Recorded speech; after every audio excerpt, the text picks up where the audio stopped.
चलिए शुरू करते हैं। तो इंटेलेक्चुअल प्रॉपर्टी राइट्स से पहले हमको पता होना चाहिए प्रॉपर्टी राइट्स क्या होते हैं, और प्रॉपर्टी राइट्स के लिए हमको पता होना चाहिए प्रॉपर्टी क्या होती है। तो प्रॉपर्टी एक एंटिटी होती है which can be owned by a person, company, government, charity, MNC, NGO, कोई भी, ठीक है। 50 तरह के लोग हैं जो उसको ओन कर सकते हैं। अब वो प्रॉपर्टी का जब राइट आता है आपके पास, तो उसके साथ राइट आता है उसके यूज़ का, ट्रांसफ़र का, उससे पैसे कमाने का, उसको डिस्ट्रॉय करने का, एटसेट्रा एटसेट्रा। मतलब ये सारे राइट बंडल में प्रॉपर्टी राइट के साथ आते हैं, ठीक है। अब प्रॉपर्टी एक होती है टैंजेबल और एक होती है नॉट टैंजेबल, इनटैंजेबल।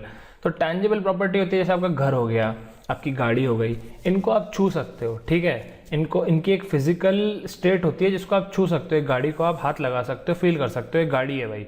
लेकिन जो दूसरे इनटैंजिबल टाइप की प्रॉपर्टी हो गई, जैसे कंपनी के अंदर शेयर्स हो गए, ठीक है। अब वो शेयर्स जो कंपनी के अंदर है ना, वो आपकी ओनरशिप दिखाते हैं, लेकिन आप पर्सनली जाके ऐसे फिजिकली शेयर्स को छू नहीं सकते, तो वो इनटैंजिबल प्रॉपर्टी हो गई, ठीक है। तो आईपीआर भी एक तरह की इनटैंजिबल प्रॉपर्टी होती है। आईपीआर होती है कि इनटैंजिबल प्रॉपर्टी जो रिजल्ट होता है आपके इंटेलेक्चुअल लेबर का, आपके इंटेलेक्ट का, इंटेलिजेंस का, वो रिजल्ट होता है जो आईपीआर की प्रॉपर्टी होती है। अब क्वेश्चन ये उठता है कि इंटेलेक्चुअल प्रॉपर्टी राइट्स की ज़रूरत क्या है, ठीक है। अब देखो, जो गाड़ी हुआ, घर हुआ, टैंजिबल प्रॉपर्टीज़ हुई, और जो प्रॉपर्टी अपनी ट्रेडिशनली चली आ रही हैं, उनके लिए रूल्स एंड रेगुलेशंस हमेशा से बने हुए हैं, ठीक है। लेकिन आईपीआर एक थोड़ी नई फील्ड है, ठीक है। इसके लिए रूल्स एंड रेगुलेशन अभी रिसेंट पास्ट में ही बने हैं। क्यों बने? अब मान लो एक आदमी है, उसको आइडिया आया। अब आइडिया सिर्फ आदमी को नहीं आ सकता, औरत को भी आ सकता है, ठीक है, जेंडर इक्वालिटी।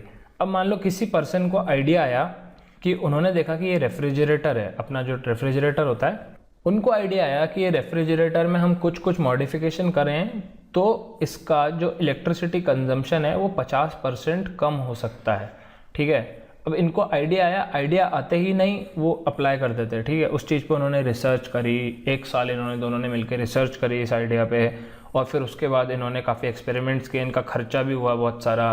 फिर इन्होंने एक नई टेक बनाई जिसमें बिजली का कंजम्पशन 50% कम हो रहा है, ठीक है। इन्होंने वो रेफ्रिजरेटर बनाया, मार्केट में उतार दिया अपने नए ब्रांड के नाम से।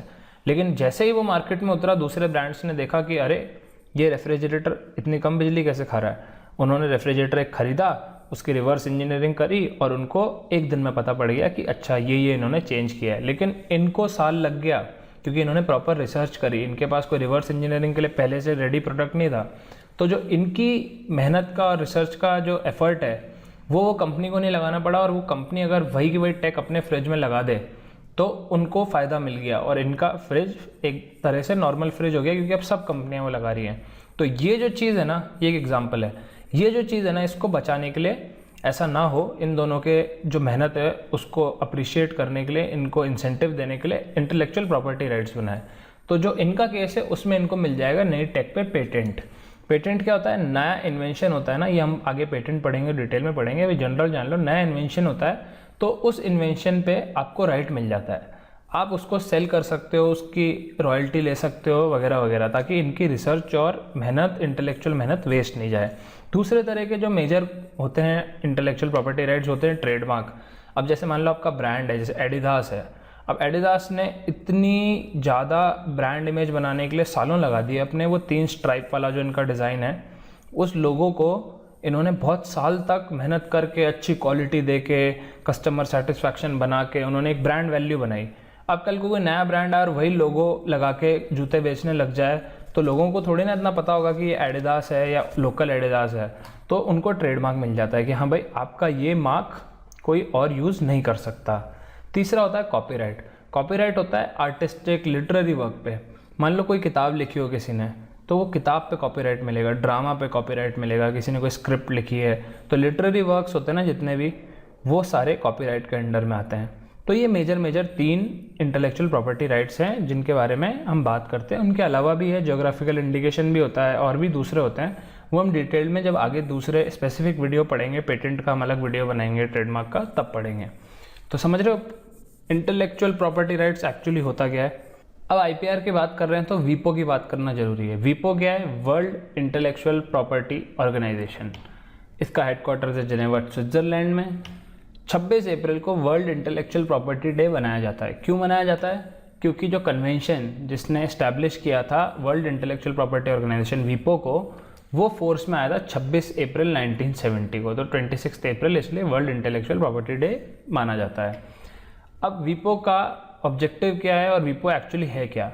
यूएन में देखो अपन ने पढ़ा था कि यूएन के कुछ ऑर्गन्स होते हैं, ठीक है। एक तो सिक्योरिटी काउंसिल होता है, एक जनरल असेंबली होती है, एक सेक्रेटेरिएट होता है, फिर ऐसे एक इकोसॉक है, ठीक है। ये सारे जनरल ऑर्गन्स हैं यूएन के।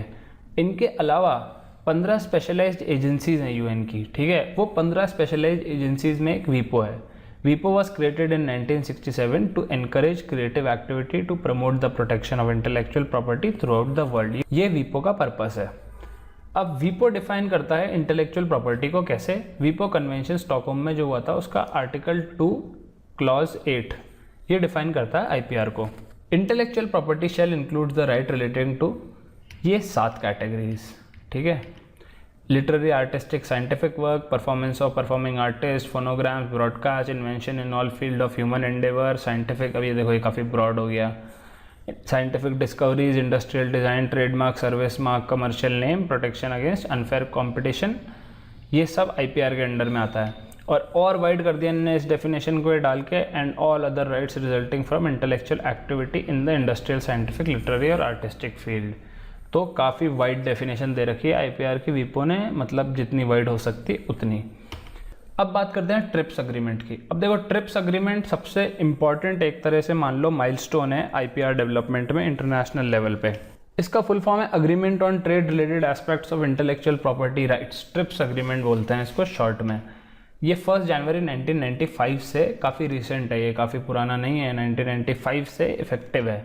सारे WTO मेंबर्स ट्रिप्स अग्रीमेंट की पार्टी हैं, ठीक है। ये ट्रिप्स अग्रीमेंट नेगोशिएट होता उरुग्वे राउंड, जो लास्ट राउंड था गैट का। गैट क्या था? गैट थी जो अथॉरिटी जो WTO से पहले थी। गैट बाद में WTO बन गया एक तरह से, ऐसा मान लो। अब ये ट्रिप्स का पर्पस क्या है? ट्रिप्स का कोई एकदम हार्डकोर रूल्स देना नहीं है, ठीक है। ये मिनिमम स्टैंडर्ड अग्रीमेंट है। मिनिमम स्टैंडर्ड अग्रीमेंट मतलब ये मिनिमम बताता है कि भाई इतने राइट्स, इतनी लेजिस्लेशंस आपके खुद के स्टेट के लीगल सिस्टम में होनी चाहिए। और ये फुल लिबर्टी देता है ट्रिप्स अग्रीमेंट हर कंट्री को कि भाई उनके हिसाब से आप देखो कि ये जो प्रोविजंस है हमारे ट्रिप्स अग्रीमेंट के, आप इनको अपने लीगल सिस्टम में कैसे डालना चाहते हो, ठीक है। तो ट्रिप्स अग्रीमेंट हो गया ये, बहुत ही इंपॉर्टेंट। अब इस ट्रिप्स अग्रीमेंट के बाद ही इंडिया में काफ़ी अमेंडमेंट हुए और आईपीआर का काफ़ी डेवलपमेंट हुआ। तो ये मेन लेजिस्लेशंस हैं: patent act, trademark act, copyright act, designs act, geographical indications of goods, protection of plant varieties and farmer right act, semiconductor, ये काफ़ी डीप में हो गया, ठीक है। तो मेजर ये लेजिस्लेशंस हैं आईपीआर के इंडिया में। और आप देख लो ये सारे के सारे ट्रिप्स के बाद एक बार तो अमेंड हुए ही हुए हैं, ठीक है। तो ट्रिप्स अग्रीमेंट का इन सारे लेजिस्लेशंस पे एक फ़र्क पड़ा था, इसलिए ट्रिप्स अग्रीमेंट इंपॉर्टेंट है। तो गाइज ये था general meaning and concept of IPR. अगर आपको अच्छा लगा है वीडियो तो प्लीज़ लाइक करो, और लाइक से भी ज़्यादा अच्छा लगा आपको तो प्लीज़ सब्सक्राइब करो।